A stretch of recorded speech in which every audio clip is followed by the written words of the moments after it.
Okay, so first of all, good afternoon to each and every one of you, and welcome to our webinar of topic Ayurvedic immunotherapy in autoimmune skin disease.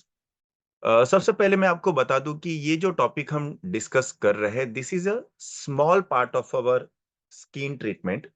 यानी कि जब भी आप practice करते हो, आपने बहुत बार ऐसी चीजें नोटिस की होगी कि आपने किसी सोरियासिस पेशेंट को ट्रीटमेंट चालू कर दिया है और पेशेंट का जो है सिम्टम अच्छा होने लगा है और उसके बाद आपने जो है ट्रीटमेंट बंद कर दिया है।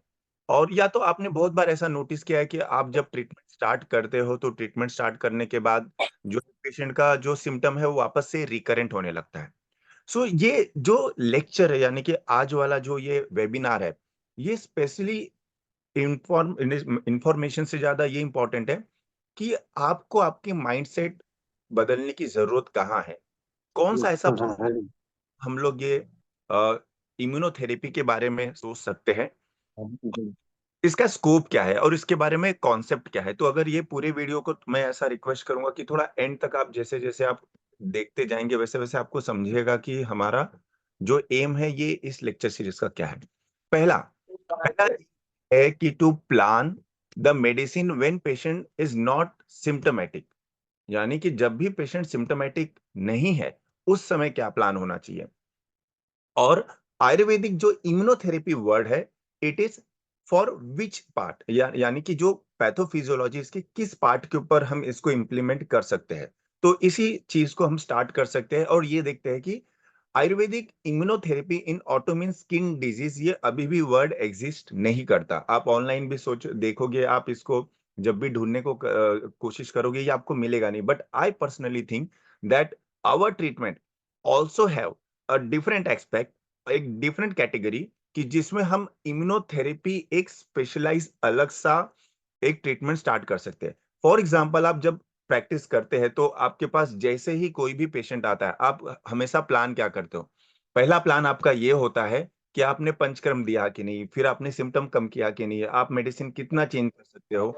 तो सबसे बड़ी प्रॉब्लम ये है कि हम मेडिसिन बहुत ही ज्यादा चेंज करते रहते हैं, खास करके जब पेशेंट थोड़ा भी कंप्लेन लेके आता है कि डॉक्टर साहब आपसे ट्रीटमेंट में अभी लेके गया था सोरियासिस का, अभी 4-5 महीने ही नहीं हुए लेकिन अभी मेरी सिम्टम फिर से बढ़ रही है, तो अब क्या करें। तो ये चीज को काउंटर करने के लिए कि जब आपका ट्रीटमेंट कंप्लीट हो जाए, आपने वमन विरेचन दे दिया है, पेशेंट का जो है सिम्टम कम हो चुका है, तो उस कंडीशन में जो है हम कैसे अप्रोच कर सकते हैं। तो ये वहां की वो पार्ट में आता है जहां पेशेंट का सिम्टम नहीं है और पेशेंट जो है अभी भी मेडिसिन लेने के लिए आपसे एगर है। तो यस, आयुर्वेदिक इम्यूनोथेरेपी का एक अलग रोल है और ये जो लाइन ऑफ मेडिसिन है ये बहुत लंबी चलती है। आप इसे काफी लंबे समय तक स्टार्ट कर सकते हैं। इस ये दूसरा एम है। एक एक करके हम हर एक पॉइंट पे धीरे धीरे बात करते हैं। अ, एक खाली रिक्वेस्ट होगा कि जो भी ज्वाइन कर रहा है, आप अपना माइक म्यूट कर ले, बिकॉज इतने सारे लोगों का माइक बार बार अनम्यूट करना या म्यूट करना डिफिकल्ट है। So let's start with the session. So पहला कि हम इस चीज का, यानी कि हम जो आयुर्वेदिक इम्यूनोथेरेपी है इसका हम कहाँ कहाँ यूज कर सकते हैं। सो देखो, मॉडर्न के अंदर बहुत सारे जो है ऑटो इम्यून स्किन डिजीज है। बहुत सारे ऐसे हैं जो मैंने इंक्लूड नहीं किया है, लेकिन जो मोस्ट कॉमन जहां हमें सोचना चाहिए, psoriasis, eczema, lichen planus, scleroderma, फिगस,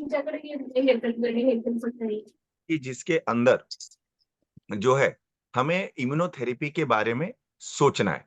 और फिर से मैं बता दूं कि इम्यूनोथेरेपी मैंने स्टार्टिंग में एक वर्ड में बता दिया था कि we are planning immunotherapy after doing the panchakarma. Even बहुत सारे अलग अलग स्टेट से जब हमारे पास स्टूडेंट ज्वाइन होते हैं और जो पंचकर्म नहीं कर पाते या जिसके पास सेटअप नहीं होता, जो प्रॉपर वमन विरेचन नहीं कर पाते, तो वो पूछते हैं कि क्या बिना वमन विरेचन किए भी हम ऑटो इम्यून जो डिजीज के लिए जो है इम्यूनोथेरेपी कर सकते हैं। सो आंसर है यस।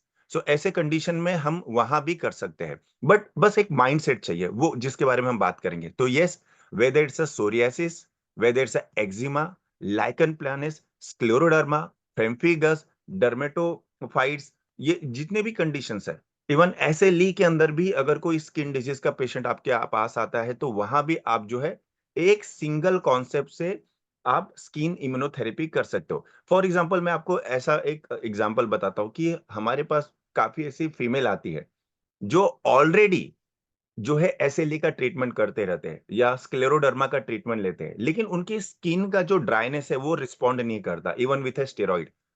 तो ऐसे कंडीशन में जब हमारे पास आते हैं कि डॉक्टर हमें जो है स्किन के लिए ट्रीटमेंट करना है और मुझे स्क्लेरोडर्मा है। सो उसमें हमें एज़ अ डॉक्टर क्वेश्चन्स आते हैं कि मैं स्क्लेरोडर्मा को ट्रीट करूँ कि मैं उसके एसएलई को ट्रीट करूँ यानी वात रक्त को ट्रीट करूँ। सो ऐसे कंडीशन में फिर से यही आती है कि क्यों ना हम ऐसा एक सेट ऑफ मेडिसिन से डिज़ाइन करें या ऐसा एक सेट ऑफ मेडिसिन बनाएँ कि जिससे दोनों चीज़ एक साथ टारगेट हो, कि जो गट से यानी वात रक्त की भी चिकित्सा कर ले जाए और उस वात रक्त के कारण जो भी स्किन डिज़ीज़ हुआ है, उसको भी ट्रीट कर ले जाए। ये एक है फिर से ऑटोइम्यून स्किन जो है हमारा एक थेरेपी सिलेक्ट करने का कि अ, जो हमें इम्यूनोमॉड्यूलेशन है कहाँ-कहाँ करना है। तो ये इस पाँचों डिज़ीज़ में डेफ़िनेट स्कोप है, आपको इसमें करना चाहिए। नेक्स्ट स्लाइड में जाते हैं।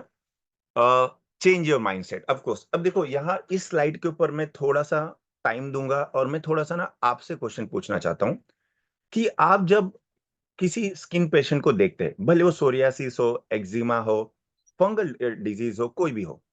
तो आपके दिमाग में सबसे पहला क्वेश्चन क्या रन करता है? सबसे पहला क्वेश्चन ये रन करता है कि आप किस तरह से इसको मेडिसिन दे सकते हो?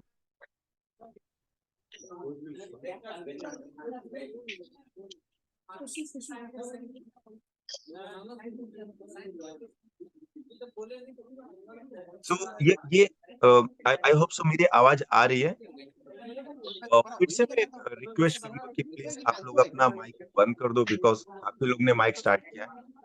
अ, सो ये जो चीज़ें हैं, ये जो हम बात कर रहे हैं कि ऑटोइम्यून कंडीशन के अंदर हमें पहले ये देखना है कि मॉडर्न के ट्रीटमेंट में और हमारे ट्रीटमेंट में पहले फ़र्क क्या होता है? जब भी किसी सोरियासिस, एक्जिमा का पेशेंट मॉडर्न ट्रीटमेंट में जाता है, वहाँ उनको बोला जाता है कि आपको अगर इम्यून मॉड्यूलेट करना है, तो मेडिसिन को लंबे समय तक चलाना पड़ेगा। दूसरा, प्रॉपर डोज़िंग रखना पड़ेगा, रेगुलर फ़ॉलो-अप रखना पड़ेगा और जो है अगर फ्लेयरिंग स्टेज में भी नहीं है, यानी आपका ठीक भी हो, तो भी लंबे समय तक चलाना है।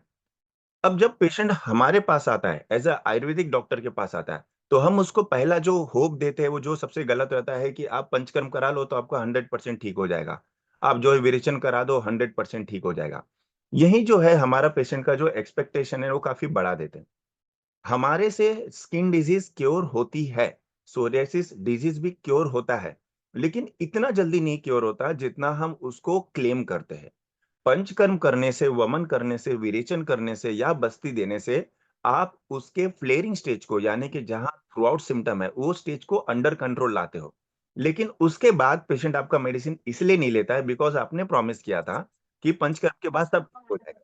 नहीं, वही दूसरा पार्ट हमें पेशेंट को बताना रहता है कि पंचकर्म करने के बाद जब भी आपका बॉडी एकदम रीहीलिंग स्टार्ट हो, डिटॉक्स हो जाए, उसके बाद आपकी स्किन की इम्यूनिटी को बढ़ाने के लिए ये वर्ड आपको यूज़ करना है कि because you are targeting skin immunity, जिसे हम कभी-कभी आयुर्वेदिक वर्ड में त्वकसार यानी रससार कहते हैं।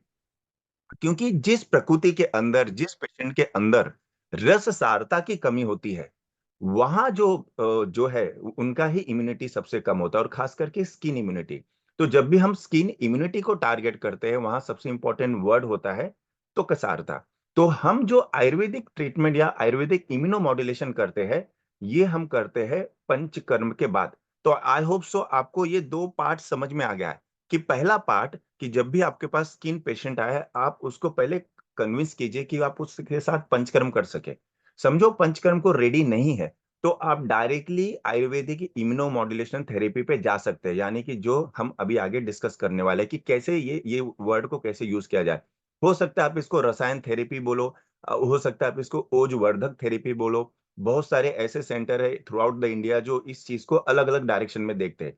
कोई इसे नेचुरल इम्यूनिटी थेरेपी बोलते हैं। ये वर्ड का खाली गेम है अलग-अलग। लेकिन येस, ये एक्सिस्ट करता है और ये काम करता है। लेकिन ये पंचकर्म से थोड़ा डिफरेंट है। अब कोई ऐसा बोल सकता है कि सर पंचकर्म करने के बाद तो इम्यूनिटी मॉड्यूलेट होती है। ऑफ कोर्स होती है। लेकिन वो हम जब पंचकर्म करते हैं, देह शुद्धि करते हैं, तो देह शुद्धि करने के बाद हम 7 दिन जो संसर्जन कर्म करते हैं और उसके बाद जब मेडिसिन चलाते हैं, इसका एम ही यही है कि पंचकर्म करने से हमारे धातु के हमारे शरीर के अंदर जो क्लेद है, जिसके कारण स्किन डिजीज बार-बार आ रही है, उसकी बनने की टेंडेंसी कम होती है। लेकिन त्वक सारता यानी स्किन का जो इम्यूनिटी है, वो तुरंत नहीं आती है। इसलिए ये आयुर्वेदिक इम्यूनोमॉड्यूलेशन जो थेरेपी है, हम पंचकर्म के बाद वो स्किन की इम्यूनिटी को इंक्रीज करने के लिए टारगेट करके। और इसका सबसे इंपॉर्टेंट पार्ट मैं बताता हूँ कि कहाँ है। बहुत सारे लोग ऐसे भी होते हैं कि जिसका सोरियासिस ठीक भी हो गया, जिसका एक्जिमा ठीक भी हो गया, जिसका बहुत सारे स्क्लेरोडर्मा के कारण जो है पैचेस तो चले गए, लेकिन स्किन का ड्राइनेस बना हुआ है, ब्लैकिशनेस बना हुआ है, रेडनेस बना हुआ है। अभी तक वो जो डिस्कलरेशन है वो गया नहीं है। ऐसे में भी लोग आपके पास आते हैं कि मेरा सोरियासिस ठीक हो गया, मुझे सोरियासिस का ट्रीटमेंट नहीं चाहिए। लेकिन अब मुझे ऐसा ट्रीटमेंट चाहिए कि जिससे ये डिस्कलरेशन चला जाए या ड्राइनेस चला जाए या स्किन की टेक्सचर चली जाए। तो वहां आती है स्किन इम्यूनिटी थेरेपी।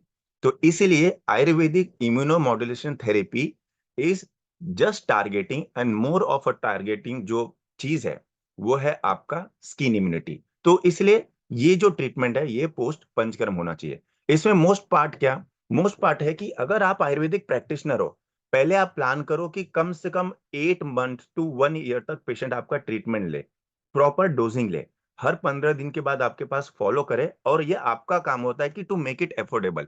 अभी भी लोग जो है, हम जब आयुर्वेदिक प्रैक्टिस करते तो हम जो कॉस्टिंग रखते हैं वो इतना बड़ा रखते हैं कि पेशेंट नहीं ले पाता है, और यही रीजन है कि पेशेंट ब्रेक भी करता है। और हम ये आगे डिस्कस करेंगे कि कैसे इसको अफोर्डेबल बनाया जाए। थोड़ा आप इसको इस तरह से फॉर्मेट बनाओ कि पेशेंट अपने आप आके 1 महीने की मेडिसिन या 15 दिन की मेडिसिन आपसे लेके जाए, बिना आपसे पूछे। ये माइंडसेट उनके दिमाग में बनाना रहता है कि आपको सिम्पटम हो या ना हो, ये दवा आपको 1 साल तक खानी है। कैसे और क्या खानी है, ये हम आगे एज़ अ एग्जांपल के तौर पे देखेंगे। और फिर से ये जो लास्ट पॉइंट है सबसे इंपॉर्टेंट, कि आयुर्वेदिक इम्यूनोमॉड्यूलेशन थेरेपी, ये हमेशा नॉन फ्लेयरिंग स्टेज पे ही सिलेक्ट करियो। यानी कि जब पेशेंट का पंचकर्म करने के बाद या आपका मेडिसिन देने के बाद अगर सिम्पटम कम हो जाए और पेशेंट अब बोले कि अब मुझे ये ट्रीटमेंट नहीं चाहिए, वहाँ हमको बोलना पड़ता है कि नहीं, अभी आपका सिम्पटम कम हुआ है, लेकिन स्किन की इम्यूनिटी को मॉड्यूलेट करने के लिए आपको इस थेरेपी के अंदर आना पड़ेगा। सो आई होप सो यहाँ तक आपका पॉइंट क्लियर हो गया होगा। अब देखिए, अब बात आती है कि why patient need a Ayurvedic immunotherapy.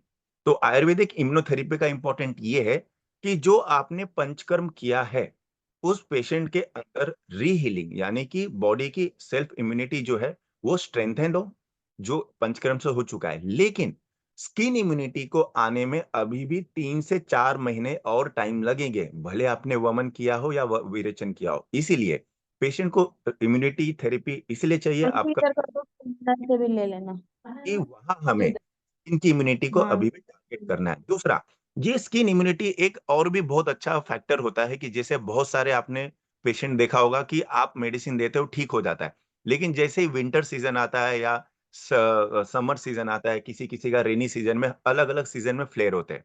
तो उस कंडीशन में हम पेशेंट को बोलते हैं कि जैसे वो सीजन आने वाला हो, जैसे विंटर स्टार्ट होने वाला हो, विंटर स्टार्ट होने के पहले ही आपको हमारे पास आके ये आयुर्वेदिक इम्यूनोथेरेपी लेना है, यानी कि ये 3 सेट ऑफ मेडिसिन लेना है। और हम 3 सेट ऑफ मेडिसिन की ही बात करेंगे। और इससे क्या होगा, इससे उसकी सीवियर सिम्टम्स जो है, ठंडी में बढ़ती है, बारिश में बढ़ती है, वो कम हो सकती है। तो वहां भी जो है इस आयुर्वेदिक इम्यून थेरेपी का जो है काम बहुत अच्छी तरीके से हो सकता है। और अब आगे डिस्कस करते हैं कि इजी टू फॉलो होना चाहिए, किस तरह से होना चाहिए, हम आगे डिस्कस करते हैं। तो पैथोलॉजी बेसिकली क्या है, यानी कि जो मेन पैथोलॉजी है क्रॉनिक स्किन डिजीज में, उसमें कॉन्सेप्ट क्या है। सो देखो, ग्रंथोक्त अगर हम लोग इस चीज को उठाए, तो यहाँ मैंने एग्जाम्पल के तौर पे जब हमने फर्स्ट लेक्चर डिस्कस किया था तब हमने बताया था कि कैसे स्वयंभू गूगल एक ऐसा गूगल है जो most of the time her chronic auto immune disease के अंदर one of the best medicine है। हम इसको ले सकते हैं, लेकिन जो ट्रीटमेंट के पहले अगर हम देखें कि जो पैथोफिजियोलॉजी है, सो मैंने स्टार्टिंग में देखोगे आप, राइट में मैंने श्लोक लिखा है, लेकिन उस श्लोक को थोड़ा सा मैंने जो है सिंप्लीफाई करके हमने हेतु में रखा हुआ है। अब क्रॉनिक स्किन डिजीज के अंदर आपको क्या सोचना है, क्रॉनिक स्किन डिजीज को हमेशा 3 पार्ट में डिवाइड करना है। जैसे मैंने हेडलाइन में लिखा है कि गट डिसफंक्शन यानी कि जाठर अग्निमंद को टारगेट करने के लिए आपके पास ऐसा मेडिसिन होना चाहिए जो जाठर अग्निमंद यानी कि जाठर अग्नि को प्रदीप्त करने वाला हो, ताकि आपकी जो क्लेद है वो कम हो सके। साथ ही साथ दूसरी प्रॉपर्टी उसकी ये होनी चाहिए कि रस धातु के अग्नि को भी बढ़ा सके, यानी कि जो स्किन इम्यूनिटी लो हो गई है उसको भी मॉड्यूलेट हो सके। और ये दोनों पैथो मतलब यानी कि ये दोनों को स्टेप फॉलो करके वो आपके सिम्टम को कंट्रोल कर सके। अब बात ऐसा है कि आपको ऐसी मेडिसिन ढूंढनी है कि जो ये तीनों काम एक साथ करती है, और जो ये तीनों काम एक साथ कर पाएगी वही जो है आपका long time Ayurvedic immunomodulation therapy में जो है उसको इंक्लूड किया जा सकता है। अब ऐसे चीज में जैसे मैंने फिर बताया कि ये तीनों को अगर गट को फॉलो करे तो ट्रीटमेंट में जो है स्वयंभू गूगल बहुत ही फिट बैठता है। ये मैं एक प्रोटोकॉल के तौर पे बता रहा हूँ। क्यों? क्योंकि ये जो मेडिसिन है, सबसे पहली बात जो है कुष्ठ रोग अधिकार के अंदर है। सबसे पहली बात इसके अंदर सबसे ज्यादा जो है बाकुची है। इसके अंदर और भी ऐसी चीज है जो विषहर है, जाठर अग्नि मंद को दूर करता है। रस धातु को अग्नि के अंदर इसका स्पेसिफिक रोल है, इसका एक्शन ही वही है, और क्लेद हर सबसे ज्यादा है। तो जो मेडिसिन फिर से जाठर अग्नि को बढ़ाती है, रस धातु पे ज्यादा टारगेट करती है, वही आपकी स्किन इम्यूनिटी को इंक्रीज कर सकती है। और उसमें ये स्वयंभू घोल सबसे ज्यादा फिट बैठता है। लेकिन मैंने लास्ट टाइम भी बताया था कि इसका प्रॉब्लम क्या है। इसका प्रॉब्लम ये है कि आप इसे over the long period of time नहीं दे सकते। और इसका फिर से रीजन है कि ये कज्जली कल्प है। कज्जली कल्प बहुत ज्यादा से ज्यादा आप 2 महीना, बहुत ज्यादा से ज्यादा 3 महीना आप स्टार्ट कर सकते हो, लेकिन उसके ऊपर नहीं। और इसीलिए इसे प्रोटोटाइप के जैसा रखा हुआ है कि ये मेडिसिन इंक्लूड हो सकता है।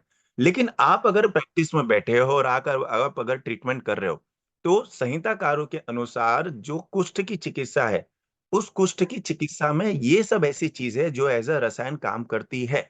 यानी